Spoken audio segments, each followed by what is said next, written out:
بسم اللہ الرحمن الرحیم۔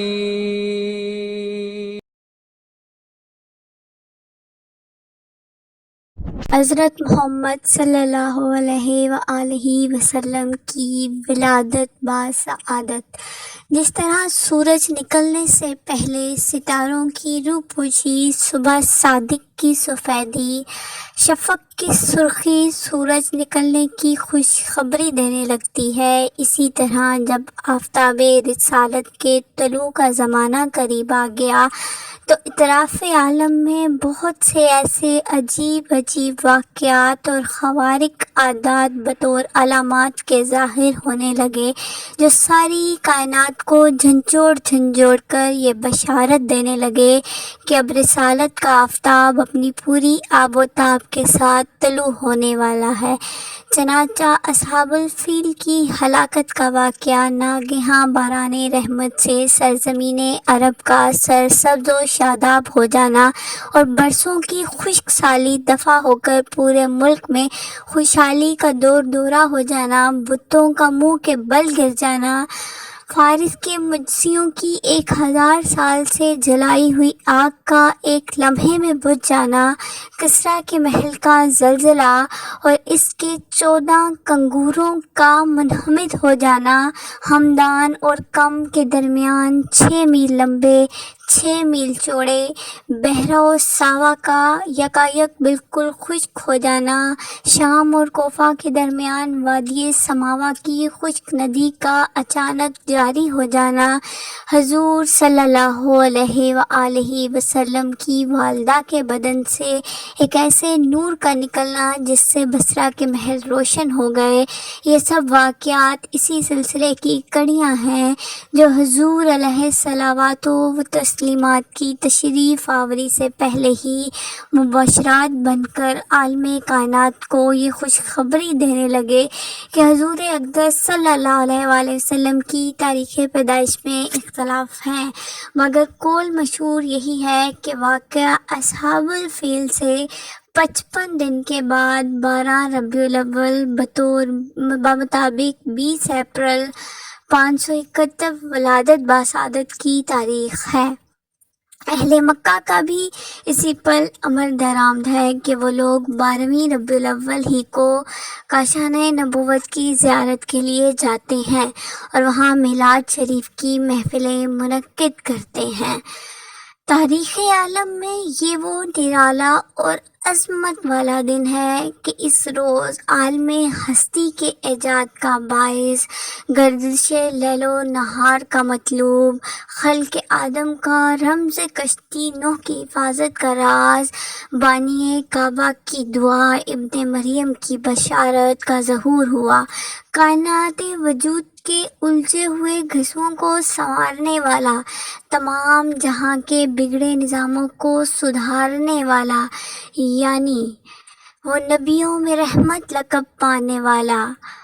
مرادیں غریبوں کی برلانے والا، مصیبت میں غیروں کے کام آنے والا، وہ اپنے پرائے کا غم کھانے والا، فقیروں کا معاوی، ضعیفوں کا ملجا،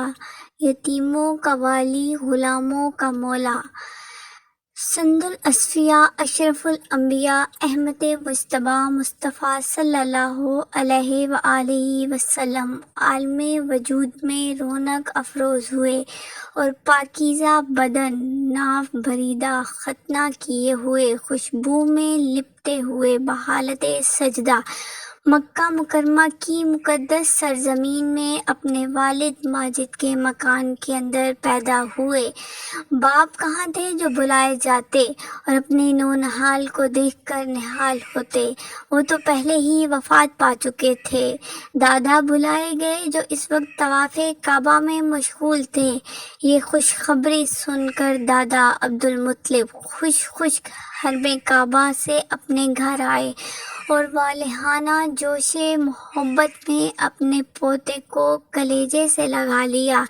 پھر کعبہ میں لے جا کر خیر و برکت کی دعا مانگی اور محمد نام رکھا۔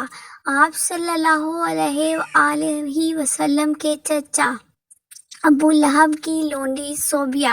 خوشی میں دوڑتی ہوئی گئی اور ابو لہب کو بھتیجا پیدا ہونے کی خوشخبری دی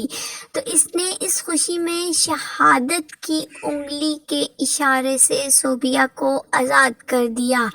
جس کا ثمر ابو لہب کو یہ ملا کہ اس کی موت کے بعد اس کے گھر والوں نے اس کو خواب میں دیکھا اور حال پوچھا تو اس نے بتایا، اپنی انگلی اٹھا کر یہ کہا، تم لوگوں سے جدا ہونے کے بعد مجھے کچھ کھانے پینے کو نہیں ملا بغیر اس کے کہ تجھے صوبیہ کو آزاد کرنے کے سبب سے اس انگلی کے ذریعے سے یہ کچھ پانی پلا دیا جاتا ہے۔ اس موقع پر حضرت شیخ عبدالحق محدث دہلوی رحمۃ اللہ علیہ نے ایک بہت ہی فکر انگیز اور بصیرت افروز بات تحریر فرمائی ہے جو اہل محبت کے لیے نہایت ہی لذت بخش ہے۔ وہ لکھتے ہیں کہ اس جگہ میلاد کرنے والوں کے لیے ایک سند ہے کہ یہ آن حضرت صلی اللہ علیہ وآلہ وسلم کی شب ولادت میں خوشی مناتے ہیں اور اپنا مال خرچ کرتے ہیں۔ مطلب یہ ہے کہ جب ابو لہب کو جو کافر تھا اور اس کی مذمت میں قرآن نازل ہوا، آن حضرت صلی اللہ علیہ وآلہ وسلم کی ولادت پر خوشی منانے اور باندھی کا دودھ خرچ کرنے پر جزا دی گئی تو اس مسلمان کا کیا حال ہوگا جو آن حضرت صلی اللہ علیہ وآلہ وسلم کی محبت میں سرشار ہو کر خوشی مناتا ہے اور اپنا مال خرچ کرتا ہے۔